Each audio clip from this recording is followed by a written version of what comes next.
So hi, good afternoon and welcome to this week's vlog. This week I thought I'd take a view of building trust with your customers and how that's an important thing to allow you to kind of evolve and work with customers regardless of size and shape of the business. I was prompted to this because I was listening to Martin Lewis on the High Performance podcast this week and learnt a lot about Martin, both from a business perspective and as a person. One of his key points is that users of his website, his customers, if you want to look at them like that, must trust him and what he is saying. I've always held the view that customers must trust both the person they work with from an organisation and to a greater or lesser extent the organisation itself in order to succeed. Success by this can mean profitability, but it can also mean things like repeat business and access to other areas of the organisation to expand what you were doing. So based on this, I decided to look at the topic of trust and and I'm going to look at it from the following perspectives. One is building trust. Two is doing the right thing for customers. And three is the benefits that trust can bring you. And I think trust is something that's really hard to identify how or why trust is built with an organisation. I used to be a firm believer that trust is something built by people when you interact with them. So it's a people-to-people thing, whether that's support, delivery or sales. But then you come to brands such as Amazon, where people rarely ever interact with a person. So where does that trust come from in an organisation like that? Fundamentally, it comes from their ability to deliver, and literally I mean their ability to deliver. Trust, so, if you broaden that, trust comes from the following areas. The people you interact with and whether they do what they say they will and the relationship that you have with them. Whether you deliver what you've sold them, and if you are having issues, whether you're honest with people. Time. Whether teams I've worked with have sold complex solutions, it has been because those teams have supported and built up relationships with the customers over a period of time that those complex solutions have been able to be built and sold. And support. Where you have issues, they're fixed. And if not, there's an honest and open conversation that goes backwards and forwards.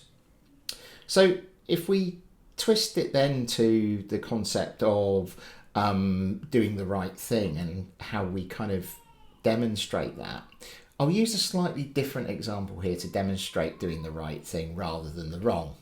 During the 2007-2008 financial crisis, Walmart chose to change their internal pay mechanisms so none of the regional managers had any chance of earning commission.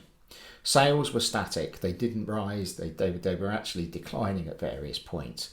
And despite this, the CEO of Walmart still took home $15 million, where none of his staff did take home their bonuses. Costco gave, I'm going to swap this around and talk about Costco now. They gave all of their staff an overinflation pay rise.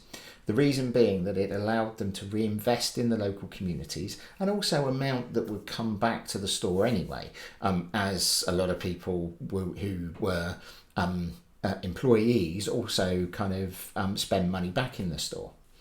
Over the past 30 years, Costco has outstripped Walmart in terms of growth extensively and in terms of both stock market valuation and reputation with customers. So doing the right thing for employees and customers, even if it appears to cost money in the short term, will always lead to positives over a longer terms. So I would offer the following points on this. Focus on your employees. They are ultimately the ones who own the relationship with your customer. No one at board level in your organisation will own those relationships on a day-to-day level and getting things right. Be prepared to give a bit. Even if you can't see the short-term benefits in this, or perhaps even the medium term, by giving a bit, you will get back over a longer period of time. And ensure your employees have the right level of authority to act on behalf of a customer. No one wants to wait for escalations going round for people to get things back that they probably deserve anyway. So make sure you give local people in a local place the power to make those decisions on behalf of the people they support directly. So taking that and moving on to the benefits that trust can bring, I think those fundamentally come in kind of three different ways. They see someone who understands their organisation and they trust them to help them with new things and will engage with them on strategy. I think this is really important, particularly in larger organisations who are selling at a base level very commodity products, but then moving up to selling them complex solutions to ensure the value that they bring. People talk. They will pass on the service they receive. They will talk about it quite openly. The last conversation that you had with a customer service rep at an insurance company, at your television provider, any of those things will always impact the ability. And you'll talk about it openly, whether that's in a pub or whether it's having dinner with some friends or even locally at home. I'd argue that on its own is probably worth more than any public advertising for an organisation. And then the last is loyalty. We all want to retain our customers longer, and I think it's critical. Customers will often pay more for services where they feel they're gaining value from it and they feel they trust the organisations they're dealing with. So those are the benefits of trust. And then if I wind it forward to kind of a conclusion on this, I think we can all see the benefits in doing the right thing and building trust for customers. I have a feeling, though, that the main reason these things don't happen in organisations today are for a couple of reasons, really. I've stated before on a couple of the other vlogs I've done that business plans should be a minimum of 5 years. I'd argue, actually, they ought to be even longer. What that does is it means you're focused on a time period where trust is built and earned with customers. If you leave it too short, and have short-term strategic thinking, all you're doing is looking at how you can sell the customer the next thing, rather than building up long-term relationships, which will in a lot of cases allow you to sell them more complex solutions.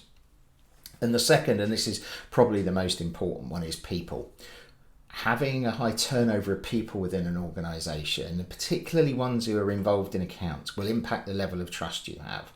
If the person in 1 year is not the same person the following year, in quite a lot of cases, there is very limited trust that can be built up, and those people spend a lot of time sorting out problems. So keep a focus on maintaining the people you have interacting with accounts. Look after those people, and those people will continue to serve, will continue to work with the customers, and those will continue to reward you. These accounts who are served well will be the ones that trust you as an organisation, and they'll retain their business with you for a longer period of time. So that's it for this week, and thanks very much for spending the time watching. As always, really interested in any commentary you've got on this and any thoughts and feelings about trust and how you build that with customers and how you work in it. As always, please subscribe to the channel if you want to hear more, and I'll be back again with another vlog in a week's time. Thanks very much. Bye-bye.